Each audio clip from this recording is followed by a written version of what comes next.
আসসালামু আলাইকুম ভিউয়ার্স, আশা করি আপনারা সকলে ভালো আছেন। আজকে এমন একটা মন্ত্র নিয়ে হাজির হয়েছি। মন্ত্রটা হইতেছে, একটা মেয়ে যখন রাস্তা দিয়ে হাইটা যাইব, আপনি যদি ওই মেয়ের বাম পাওয়ের এক মুষ্টি ধুলা আনতে পারেন, ওই মেয়ের সারা জীবন আপনার পিছিয়ে পিছিয়ে ঘুরাইতে পারবেন, এমন একটা মন্ত্র। অনেকেই দুঃখ কষ্টের মধ্যে আছেন, অনেকেই দুঃখ কষ্টের মধ্যে থাকে। যেমন একটা মেয়ের ভালো লাগছে, পছন্দ হয়েছে, প্রপোজ করছেন, রাজি হয়েছে না, মুখের উপর না করে দিচ্ছে, অপমান করছে, কিংবা যে কোনো কারণবশত আপনার ছেলে হোক মেয়ে হোক, ঠিক আছে, পুরুষ আর নারী নাই, এগুলো দুঃখ কষ্ট সবার মনের মধ্যে কিছু না কিছু আছেই। তো আজকে আমি এমন একটা গুরু মন্ত্র দিতেছি, এটা আমি আমার দাদার কাছ থেকে শিখছিলাম। আমার উস্তাদের কিন্তু আপনাদের দেখাইছি আমি, ঠিক আছে। আমার উস্তাদ কিন্তু প্রায় 5-6টা উস্তাদ আমার আছে, সবার সাথে পরিচয় করে দেওয়া আসতেছে। তো এক উস্তাদের কাছ থেকে একটা পরীক্ষিত মন্ত্র নিয়ে হাজির হয়েছি। এই মন্ত্রটা আপনি মেয়ে যখন রাস্তা দিয়ে যাইব, মেয়ের বাম পায়ের নিচে থেকে এক মুষ্টি ধুলাই নেয়া, হ্যাঁ, মন্ত্রটা সাদাও কইরা যদি ওই মেয়ের শরীরে যদি মিলা মারতে পারেন, ঠিক আছে, অথবা আপনার শরীরে পুরোটা শরীরে একদম ধুলাতে মানে মাখায় আলবেন, ঠিক আছে। এরকমভাবে যদি আপনি করতে পারেন 5 মিনিট ঘুরে ধরে 5 মিনিটের মধ্যে মেয়ে আপনার পিছু পিছু দৌড় করে আয়াবো, এমন একটা অবস্থা হয়ে যাবে। তো এই মন্ত্রটা আমি সবার আগে দিয়ে দিতেছি, কিন্তু একটু কথা আছে এখানে। আমার চ্যানেলটা সাবস্ক্রাইব করে, লাইক করে, শেয়ার করে পাশে থাকবেন।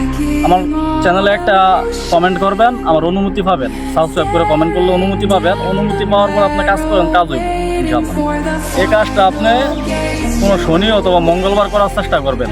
আপনি রাস্তায় দাঁড়ায় থাকবেন, দেখবেন আপনার পছন্দের মেয়ে যে সব রাস্তা দিয়ে হাইটা যাইব, ওই সময় আপনি ওইখানে বসে থাকবেন কিংবা দাঁড়ায় থাকবেন। আপনার খেয়াল থাকবে ওই মেয়ের পায়ের দিকে।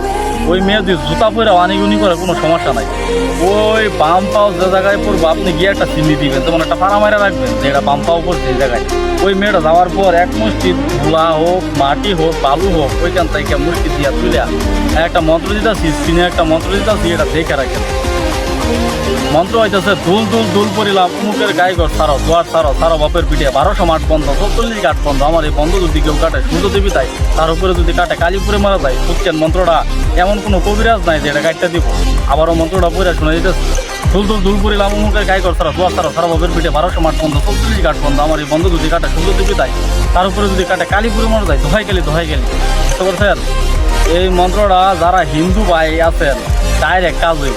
আপনি কাজ করার 5টা মিনিট ঘুরে ঘুরে দেখবেন, 5 মিনিটের মধ্যে মেয়ে আপনার কিছু চাই, ঠিক আছে। আর এই বন্ধ সহজে কেউ কাটতে পারবো না, কাটতে পারবো ওরকম পুকুরি কালাম প্রয়োগ করলে কাটতে পারবো, কিন্তু এই মনে করেন কম্বর ভাঙ্গা, নেঙ্গুর ভাঙ্গা কবিরাজরা এই মানে বসে করেন কাটতে পারবো না, শক্ত কবিরাজ লাগবে। আচ্ছা, যাই হোক, এই মন্ত্র আপনি, ঠিক আছে, পড়বেন কেমনে? ওই ধুলার উপর সূর্য, এই যে দেখেন সূর্যটা কিন্তু ওদিকে, ঠিক আছে, সূর্যের দিকে মুখ করে 7বার পরে 7টা ফুটিবেন। উমুকের জায়গায় ওই ব্যক্তির নাম নেবেন, ছেলে হোক অথবা মেয়ে হোক, নাম নিয়ে আপনি ওর শরীরে কিছু ধুলা ছিটা মারেন, আর কিছু ধুলা আপনার মুখে এই হাত মাথার মধ্যে আপনি মানে একদম মাখায় আলাম। 5 মিনিট ঘুরে ধরে অপেক্ষা করবেন। ওই মেয়ে আপনার কিছু কিছু চলা শুরু করবো, আপনার সাথে অবশ্যই যোগাযোগ করবো, আপনার প্রতি মায়া মহব্বত হয়ে পড়বো। তো আজকে এই পর্যন্তই। যদি ভিডিও ভালো লাগে লাইক কমেন্ট শেয়ার করে পাশে থাকবেন। আল্লাহ হাফেজ।